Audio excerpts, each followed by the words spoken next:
Today's question asks, what are some reasons victims of abuse remain silent? Before we continue, just the viewer's discretion that some of this content may be sensitive to some viewers.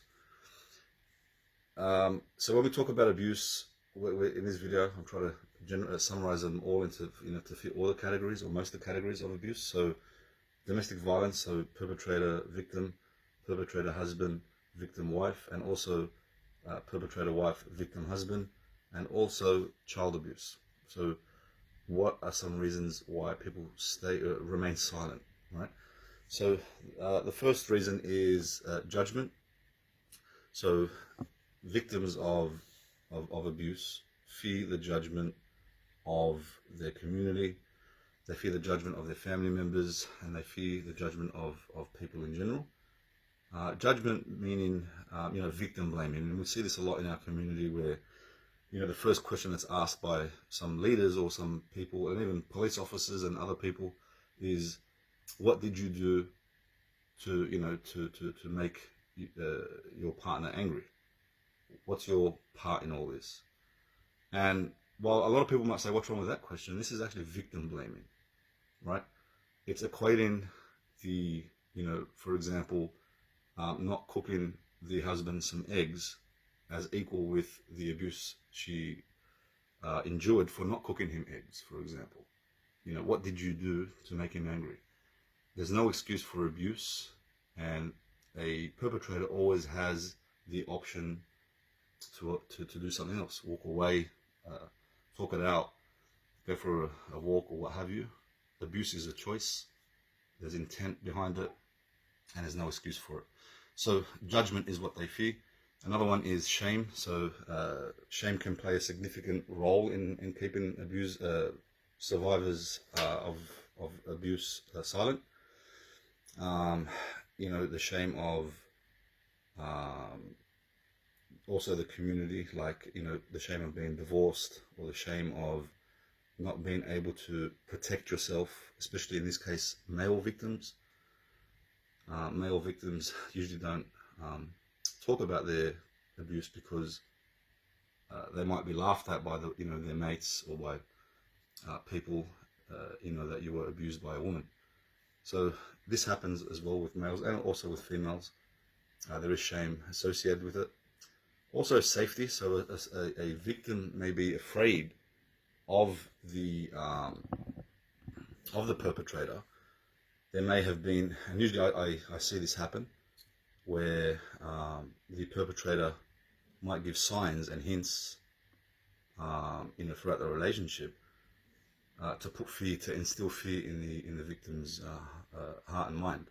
So they might be driving, let's say, on the freeway, and there might be a bush, and then the perpetrator might say, "Oh, that's a good place to dump a body where no one will find," and he might laugh it off, for example. And then forget about it. But this has placed that seed of fear, and they might even outright threaten. If you speak about this, if you tell anyone, I will kill you. They can threaten. So there is a concern for their safety, and they do believe that their spouse is capable of doing something like that, because the spouse may have instilled that fear in other ways as well, like hurting animals, pets. Not showing remorse after it, So this is ways that, some tactics that the perpetrators, a way that they instill fear in their victims. Also, no one will believe me, especially if the spouse is a VIP, important person, like a grandiose narcissist type of, important leader or something like that. So he or she is known in the community, respected. People go to them for help, and they might say, who will believe you? It's your word over mine, and I'm respected. And and they might even say things like, I'll make up stories about you, and how about the time, you pushed me back after I knocked you out? That's also abuse, and people aren't going to believe you and stuff like that. So this is a common reason. Also a lack of support. So usually in domestic violence, the perpetrator would try to isolate the victim from their supports,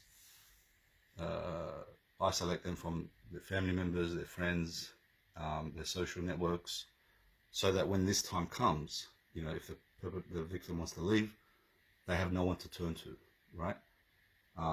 So there's that lack of support. This is a tactic that the perpetrator implements. Another reason is financial resources. So, it's not easy to just leave one type of lifestyle and go, from, to shelter homes and stuff like that. That's not an easy thing to do, right? So the victims usually weigh it out. They say, look, it's not that bad. They might play it down, 5 days out of the 7, there's no abuse. So I'll just stick it out, And also fears for the children. So if the perpetrator is violent, there's fears that, with custody, that the abusive parent will have the children and may use the children to harm or get back to the ex, or get back at the ex by harming the children. So these are some reasons. When it comes to child abuse, there are other reasons as well, like so the parent that's not the abuser might not report it because they fear that, or they might have a belief that authorities are not competent, or that they might take away their children straight away. And that's also a myth, like in our country here in Australia, facts, they're not there to come and take your children away. They're there, if someone does makes a report, they come and do a welfare check, they assess, they got trained people, they assess, they check, and they knock on that door, and sometimes, I've seen it, they've even told me many times that sometimes that knock on the door, really changes the whole family and the abuse stops. Especially people from overseas, to them smacking, across the face and using weapons is a normal thing in their society.